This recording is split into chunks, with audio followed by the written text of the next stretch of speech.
It's been a road of lots of failures. I don't even like to use the word failure because it's not. It's just things I've done that haven't worked out exactly how I've wanted them to, but they've added to a stack of experience that has gotten me to this point. All right, guys, welcome to the Business Blitz podcast. We're here with Kevin Bell today. Kevin, give us a quick background on yourself. Yeah, dude. So I am a full-time police officer. I'm a husband and a father of three. We just had our third, and he's chilling right here next to me right now. I start businesses, buy businesses, scale businesses, and it's anything from self-storage to lawn care. And I'm documenting the journey as I go, man. I feel like I have entrepreneurship that just runs through my veins, and I'm doing everything I possibly can to change the financial trajectory for my family. Matt, that is awesome. I love how you said entrepreneurship running through your veins. I feel the same exact way. It's nice to connect with other people that feel that same way, and I'm sure a lot of our listeners today feel the same way. Talk me through your entrance into entrepreneurship. What did that look like? I would say like my first entrepreneur project wasn't as early as some, right? You know, some you talk and they're like, okay, well, I was selling candy in elementary school, and then that turned into whatever, you know, like I didn't have like that early start. The desire to be successful was always there, but I sought security, right? So I went into law enforcement because that's like, it's a good solid career. You have a good salary and you have good benefits. But in college is really when I started dabbling in entrepreneurship. And funny enough, I bought and sold foam rollers because I've been in the fitness industry for a long time. I was for a long time, ran gyms. I did a lot of like high ticket coaching and like one-on-one for a long time. But like during that time period, I bought and sold foam rollers. And so that was like kind of like my entry into having a product and selling that product. And then that didn't really work out, obviously. But I entered into law enforcement at 25. And when I felt secure, like when I could check that box, you know, like those needs of salary and benefits and taking care of the family, then I was able to really dive back into what fires me up. And so that since 25, so 8 years now, I've just been on the path of building stuff, you know? Gotcha. So 8 years in, can you give us maybe a couple highlights? What are some your greatest successes so far in that 8 years? That's a really good question. I would say just like right off the bat, top one is acquiring a self-storage facility. I jumped past the residential game. I know a lot of people will start residential and they'll have like a single family and then like a duplex, fourplex, multifamily, whatever, and then they get burned out and tired and they go into self-storage. I saw the writing on the wall with all that, and I'm like, well, if people are ending up in self-storage, I'm just going to start in self-storage. So acquiring our facility, that was one of the highlights. Since I started 8 years ago, you know this just as well as I do. It's been a road of just lots of failures and then lots of lessons from those failures. And I don't even like to use the word failure because it's not. It's just been like things I've done that haven't worked out exactly how I've wanted them to, but they've added to a stack of experience that has gotten me to this point, right? And so starting in fitness and then, you know, pivoting bit by bit, you know, then I got a self-storage facility. And then, you know, from there, I got a taste of, you know, SMB. And so now I'm, you know, working mergers and acquisitions, and we're working to acquire a couple different businesses right now. And so it's like, it's all stacked. But the highlight, the like trophy right now for me has been our facility. Gotcha. Yeah. Thanks for sharing that. Awesome. I love how you mentioned like, they're not really failures. They're more learning experiences. And the more those you have under your belt, the more successful you're going to be in the future. That's why I always say the earlier you start, the better off you are.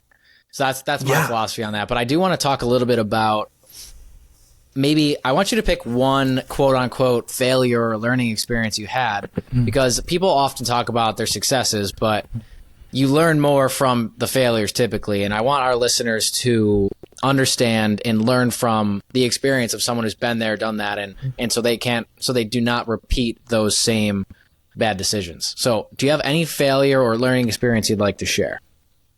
Yeah, I have a bunch. But as, like you said, it's not, I don't feel like it's a failure, but in the sense of this conversation, let's describe it as, not getting the ROI, that I really wanted. So a handful of years ago, I took all the experience that I've had, because my degree's in kinesiology. And so I know sports science and, strength and conditioning and all of that. And that, so I took all of that and I'm like, okay, I'm going to take my training online and I'm going to build, a platform where I can coach people one-on-one. So that was my idea. I started kind of seeing that pop up a little bit before COVID. So we're talking like 2018, 2019. And I'm like, I'm going to do that. That's how I'm going to make, $10,000 a month. It was not as easy as I thought it would be, but I needed to go through that process. Along the way, I spent probably close to 25 grand through different mentors to learn kind of this back end of what it took to coach high ticket, what it took to sell like email automations, marketing, different things like that. Cause it's entrepreneurship is so vast. But when you learn these main skills, it can transfer to so many things. So I was trying to be a high ticket fitness coach, and over a period of a few years, I spent about 25 grand to be coached by other successful coaches. And during that time period, I definitely did not make back the 25 grand, but I learned these really valuable, like high level lessons, in that process, in the coaching, that I've now used with so many other things. I was even just working on it today. So all of the messages that I would send clients would be automated through a sequence. And at the time I was using Go High Level, but it was like white labeled as something else, whatever it was, which is like another ingenious thing. The program that I was in used Go High Level and then white labeled it as their own thing, and then charged us like monthly, whatever it is, like $300 for it. And I didn't realize it at the time, but then after I had kind of like this aha of like, oh, you got me. That was good. But we used email automations to send it. I use it to send all my clients. And so building the email flows and the text automations, the email automations, and those sequences, I hadn't ever done anything like that before. And at the time it was super overwhelming. I'm like, why are we doing this? Like, why do I need to know this? I just want to coach people on fitness and, to be in the best shape of their life. But now, having experienced that with Go High Level and the program that I was in that taught me how to do all that, it's easy in ConvertKit, right? I just it transferred that knowledge over, and I was building out a sequence today, Yeah, I'm a huge advocate for automating a lot of that process, for nudging leads down the funnel. I use Beehive for a lot of that because I have a newsletter. So I'm a huge advocate for that as well. I have tons of different sequences triggered by different things. So yeah, thanks for sharing that. Yeah, your newsletter is great, by the way. Thank you. Appreciate it. Yeah. I want to know what your thoughts are on using social media to grow your business. I think if you're not doing it, if you're not using social media to grow your business, you are missing out on probably the best ROI that you could have. And I know that there's so many businesses out there, like, I don't know, somebody's going to argue with me about it, but there's so many businesses out there that that just are cash cows and don't need any sort of social media presence. I get that. That's fine. But let's talk about just personal branding. Whatever business you own, it doesn't matter. Let's just say you own a lawn care business and you're like, I don't need to use social media. I'm top line, 1.5 a year. I'm sitting pretty. It's fine. I'm good to go. That's fine. I get that. But you have a whole bunch of knowledge from your years of being in the lawn care industry that you could share through social media. You could build a following just by talking about the daily management, like operation things that you do. You could have a newsletter speaking directly to lawn care service providers and how you've optimized your service. You could build out like $150 course of how you've hired people and the process that you went about it. Like whatever it is, it's like it's infinite. And so if you aren't using social media, sure, like you can do well. The business is still going to run. People have done that for decades. But by using social media, and in the right way, right? Using the right techniques and just being genuine with your content and value, and that's a whole other rabbit hole. It's like pouring gasoline on the fire, Yeah, I totally agree. Super valuable strategy. The only thing is it takes a lot of time often to post consistently, but it's definitely worth it over the long term. I would like to hear about your experience hiring employees. How many employees do you have right now? Yeah, like 5. Yeah, some are part-time, some are full-time. What do you look for when hiring employees? Loyalty. But that's a catch-22 because how do you determine loyalty at the start? And you can't really. And so it comes down to at least the way I've done it, and everybody does it different. But the employees that I have are all Filipino, and they're our virtual assistants that handle storage lead gen, cold calling, like general VA stuff, executive assistant stuff. And so everybody that we've hired is from the Philippines. Just as a culture in general, they're extremely loyal and extremely hardworking. Without going down too much of a rabbit hole, the workforce in the Philippines, like having a virtual assistant job is fairly sought after because then you can work from home as opposed to like traveling a long distance. But anyway, like if they can find a stable employer, they will be loyal to that. And so it just culturally, I'm diving into the Filipino workforce. So that's the first thing. And then we go through a handful of questions throughout our interview process that filters people just based on the task that we need. And then from there, like this isn't a sexy answer or anything, but it takes a few months for us to interact with them.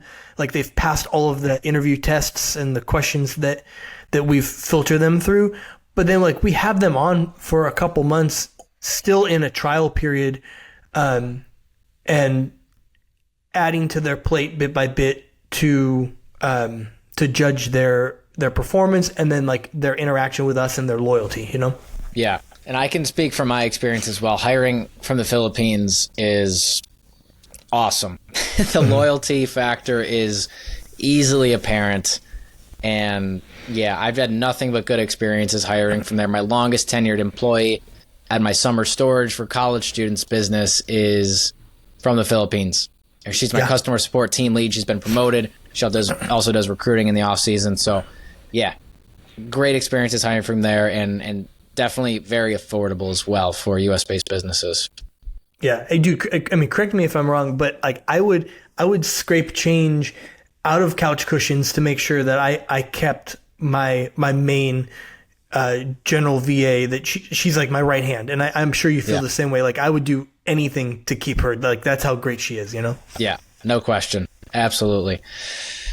Okay. So I want to know, what's the best investment you've made in your career so far? Books. No question. No question about it. A lot of people go right to financial, but I do like the non-financial answers here. Yeah. Yeah.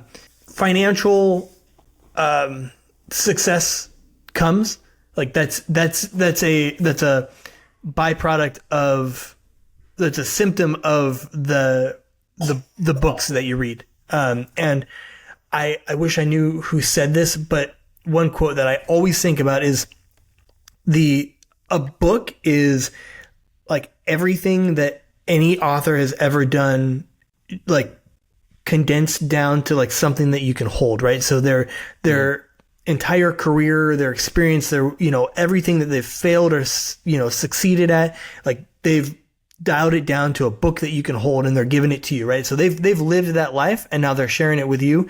And, my rule of thumb is if I want a book, I'm going to buy the book. That it's kind of like one of our money rules is if I want the book, even if like I have books up here that I still need to read, like I'm still going to get that book because you never know when I'm going to pull it off the shelf and dive in and it's going to change my life, Yeah. So now I got to ask, what's the best book you've ever read? Oh man, I knew that was coming. That's like asking like a film major what their favorite movie is.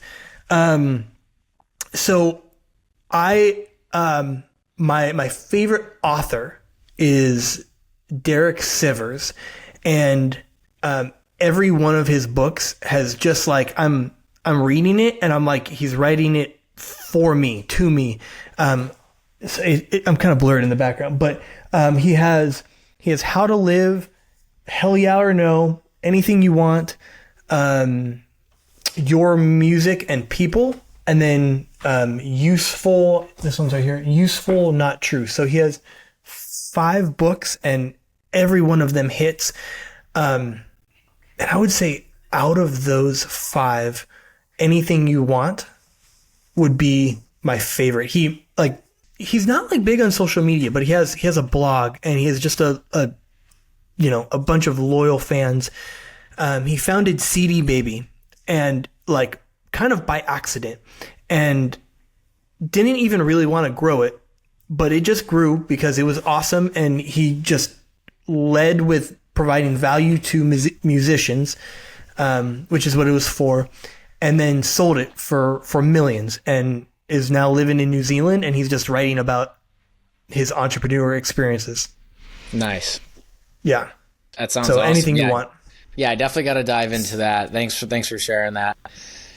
Yeah. Okay, Kevin, that kind of takes us to the end of the episode today. I would like you to tell our listeners where we can hear from you more, maybe websites, social medias. Where can we get more from you?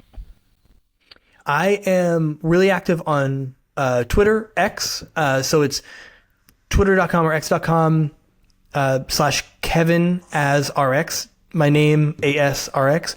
I have a podcast as well called Start, and then Buy as in BUY, and Scale.